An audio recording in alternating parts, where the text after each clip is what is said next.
Oke. Assalamualaikum warahmatullahi wabarakatuh. Baiklah, yang pertama. Biasanya di kelas aja nih Bu. Oh, slideshow. Iya, Pak. Bentar, Pak.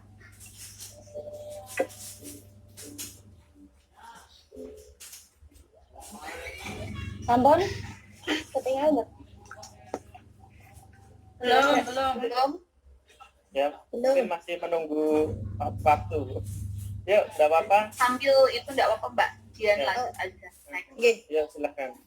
Yang pertama dari kelompok kami akan bahas modul 5 kegiatan belajar yang pertama, yaitu relasi keterbagian.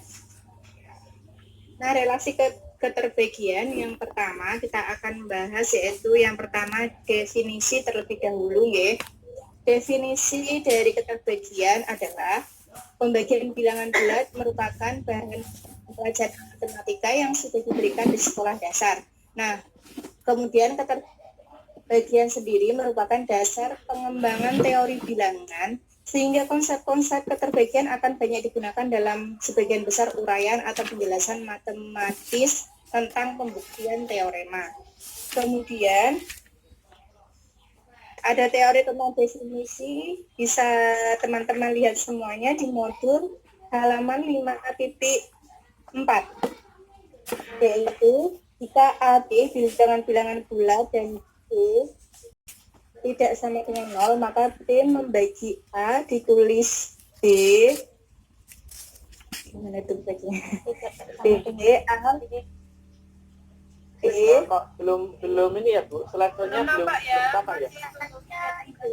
Slide-nya belum ganti Mas. Apa ngeliatan mau apa, Pak? Ini aja udah kok. Oh iya. Nggak bisa di slide tuh. Enggak bisa Pak. Sebentar, Pak. Biasa aja Saya ganti connect dulu apa, Pak? Nggak, biasanya langsung bisa. Kalau nggak apa-apa, bisa langsung pakai ini aja. Enggak apa-apa kelihatan kok. Ya. Ini Seperti ini. Bisa Bapak Ibu sendiri. Ya, silakan. Ya lanjut.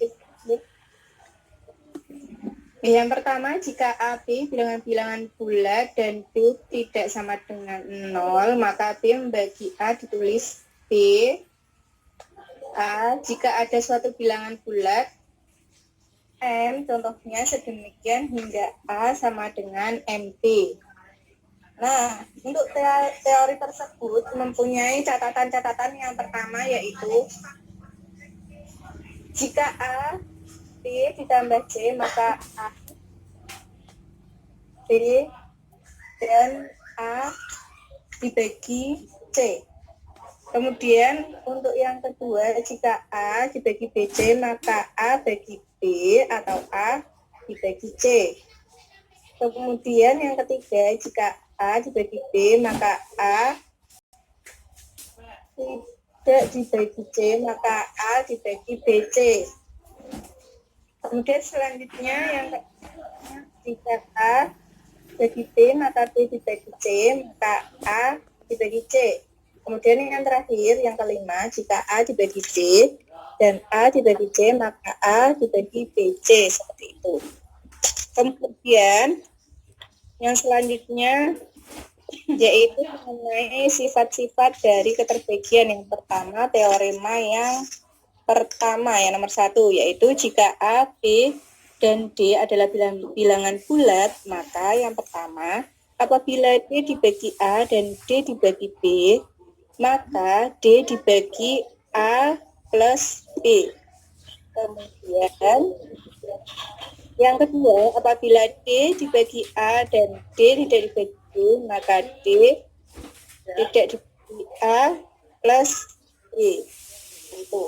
Kemudian teori yang selanjutnya yaitu teorema yang kedua. Teorema yang kedua, next.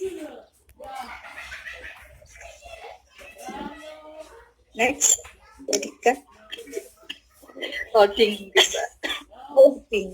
Ya, lanjut ya. Teorema yang kedua yaitu sama dengan teorema yang ke-1, jika A B dan D adalah bilangan-bilangan bulat, maka apabila D dibagi A dan D dibagi B, maka D dibagi A min B. Oh ya, ini min ya. Kemudian yang B, apabila D dibagi A dan D tidak dibagi B, maka D tidak dibagi A min B. Perbedaan dengan yang teorema 1 berarti hanya di bagian belakangnya yang teorema 1 plus, kemudian yang teorema kedua yaitu min.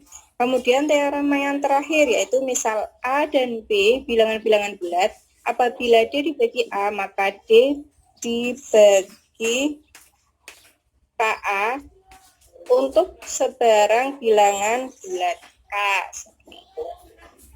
Mohon maaf sebentar sedikit meluruskan ya Bapak Ibu. Oke, Bapak. Terkait dengan cara membacanya perlu diperhatikan Bapak Ibu.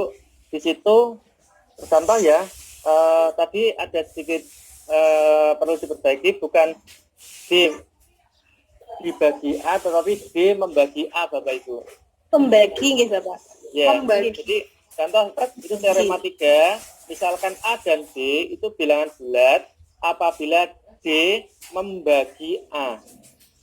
D membagi A. Maka D membagi KA untuk sebarang bilangan bulat, semacam itu Bu. Membagi nggih berarti nggih. Ya, membagi bukan dibagi ya Bu, karena akan berbeda. Contoh ya, 4 dibagi 12 itu akan berbeda jika 4 membagi 12. Iya. Artinya apa? Yang bilangan pertama itu membagi bilangan yang kedua itu, semacam itu ya Bapak Ibu. Nggih, Pak. Oke, yuk bisa dilanjut. Oke. Kemudian setelah teorema tersebut, kita akan menuju ke contoh-contoh soalnya ya. Next, contoh soal yang pertama yaitu contoh soal nih, benar atau salahkah pernyataan berikut ini? Jelaskan jawaban Anda. Negatif 3 membagi 12. Kemudian yang kedua, untuk setiap bilangan bulat A 1 membagi A. Nah, jawabannya seperti yang ada di layar tersebut. Negatif 3 membagi 12 adalah suatu pernyataan yang benar sebab 12 sama dengan negatif 4 dikali negatif 3. Seperti itu. Kemudian jawaban untuk soal nomor 2, bilangan bulat A. Untuk setiap bilangan bulat A 1 membagi A adalah suatu pernyataan yang benar karena A sama dengan A dikali 1. Kemudian Ya, Bu. contoh Terima kasih Bu. Mungkin kita ini dulu ada yang mau ditanyakan dulu. Kita harus benar-benar paham terkait dengan awal ini. Mungkin Bapak Ibu ada yang ditanyakan dulu terkait ini. monggo. Nanti kalau ada pertanyaan langsung disampaikan saja nggih Bapak Ibu, sehingga nanti biar tidak sampai ke bawah dulu, tapi kalau ada pertanyaan langsung disampaikan aja. Ya. Oke. Yuk, monggo silakan dilanjut. Lanjut, nggak ada pertanyaan. Oke, lanjut. Contoh yang kedua yaitu jika A membagi BC maka A membagi B atau A membagi C.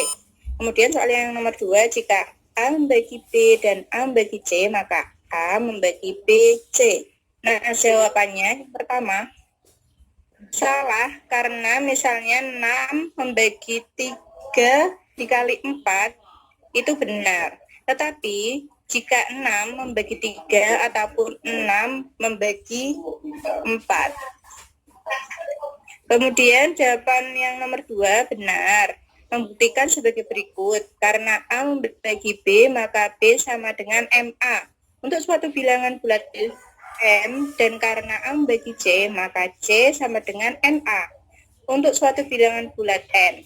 Jika kedua kesamaan tersebut ruas-ruasnya dikalikan, terdapat BC sama dengan MA dikali NA sama dengan MNA dikali A.